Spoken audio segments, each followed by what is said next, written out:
शहर की उन सर्द रातों में जब अमीर लोग अपनी मखमली रजाइयों में दुबक कर सो रहे होते थे, तब शहर के सबसे गंदे नाले के किनारे बनी एक झुग्गी में एक दिया टिमटिमा रहा था। उस दिए की मध्यम रोशनी में बैठा था आर्यन।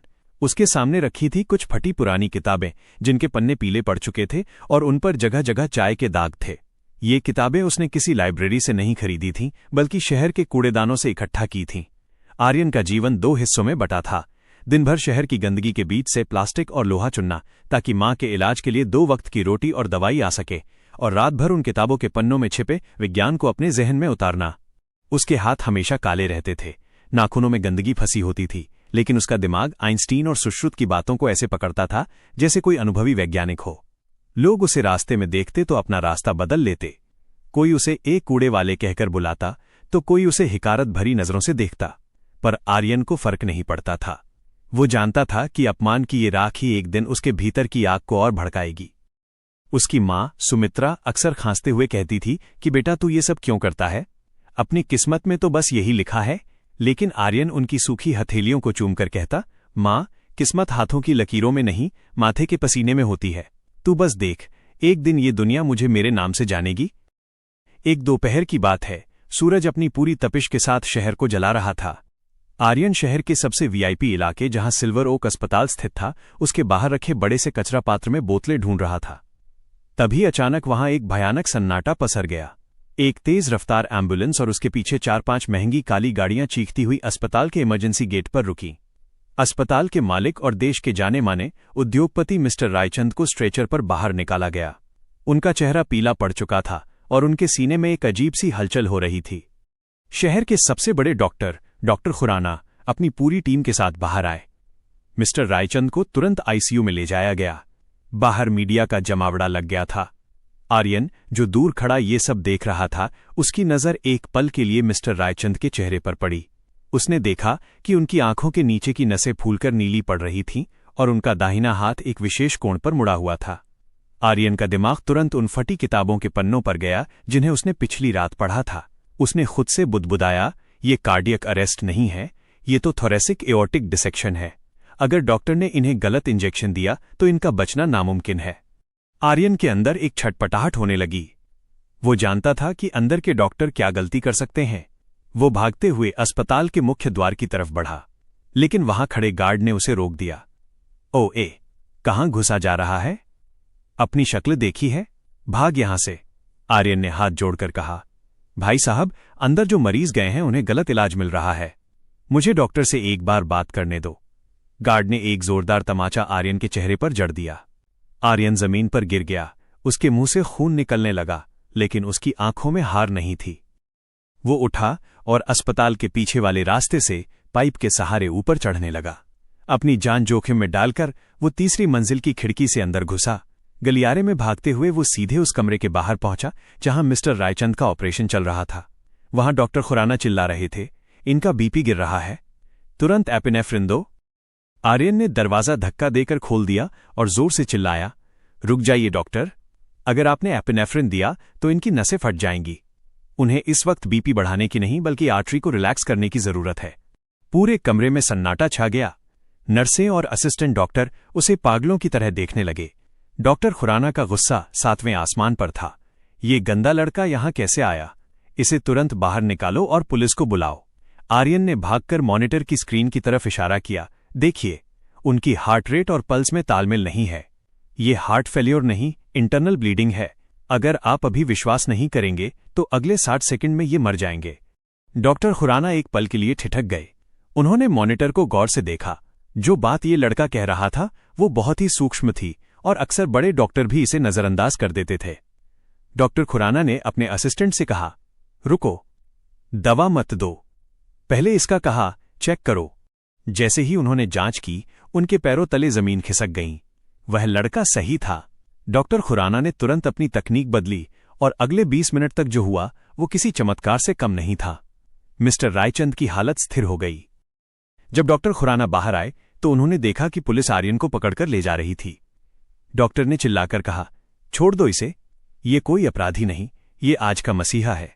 उन्होंने आर्यन को गले लगा लिया।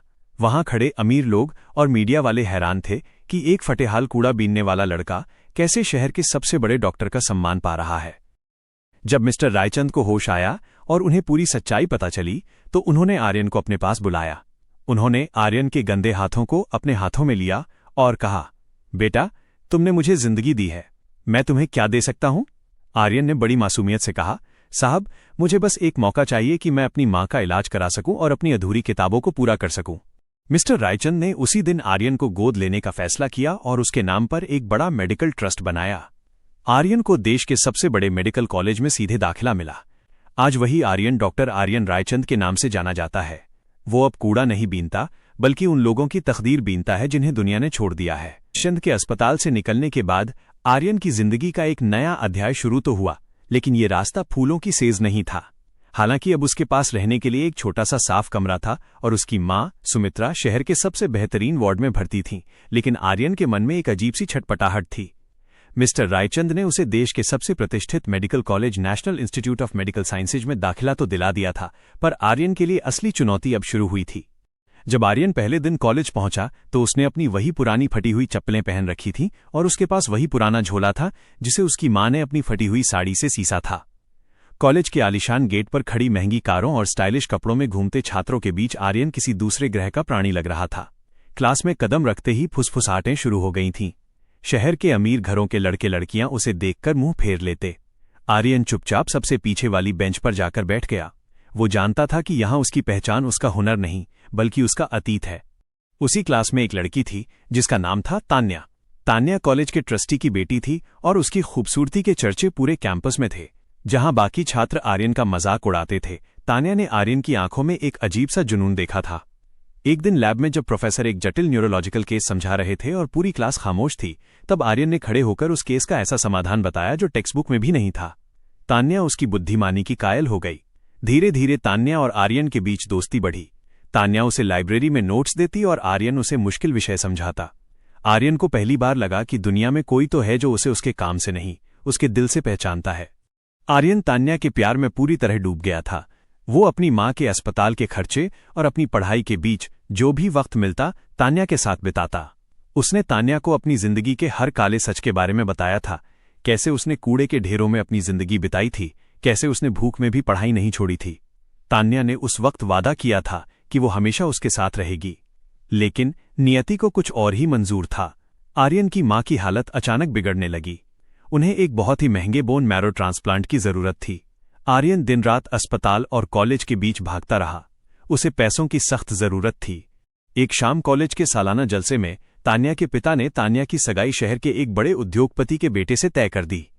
आर्यन जब ये खबर सुनकर तान्या के पास गया तो उसे उम्मीद थी कि तान्या उसका साथ देगी, लेकिन तान्या के कमरे में पहुंचते ही उसने जो देखा उसने उसका दिल तोड़ दिया।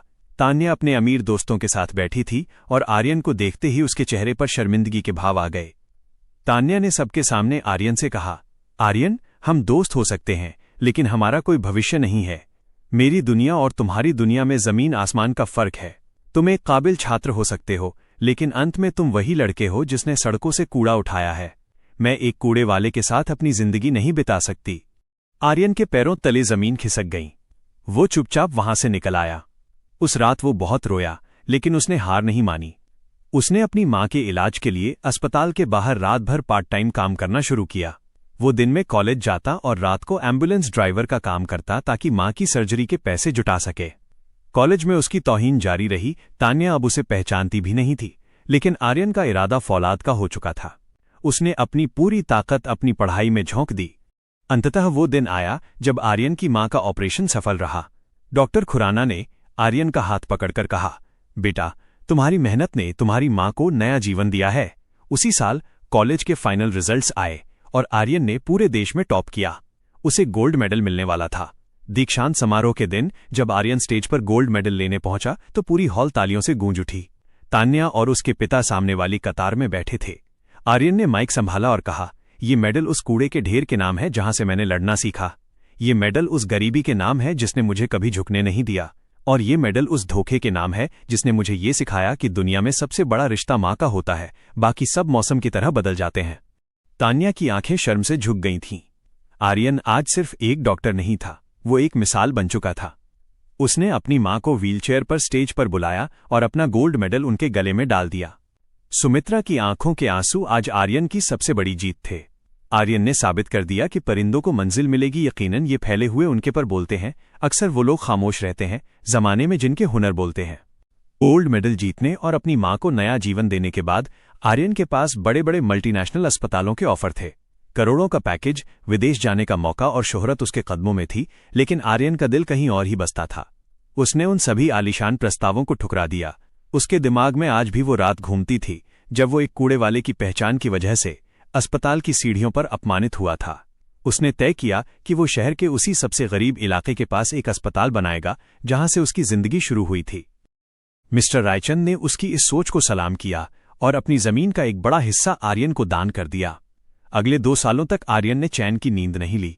उसने अपनी मेहनत की एक एक पाई और मिली हुई स्कॉलरशिप के पैसों को उस अस्पताल की नींव में लगा दिया। दिन में वो मरीजों को देखता और रात को खुद खड़े होकर अस्पताल की ईंटें जुड़वाता। अंततः सुमित्रा मेमोरियल चैरिटी हॉस्पिटल बनकर तैयार हुआ। ये कोई मामूली अस्पताल नहीं था। यहाँ की दीवारों पर बड़े बड़े अक्षरों में लिखा था, यहाँ इलाज के लिए पैसे नहीं, सिर्फ विश्वास चाहिए। आर्यन का अस्पताल पूरे शहर में चर्चा का विषय बन गया। जहां बड़े बड़े अस्पतालों में लोग अपनी जमीनें बेचकर इलाज कराते थे, वहां आर्यन मुफ्त में जटिल से जटिल ऑपरेशन कर रहा था। उसकी ख्याति अब एक डॉक्टर से बढ़कर एक मसीहा की हो गई थी।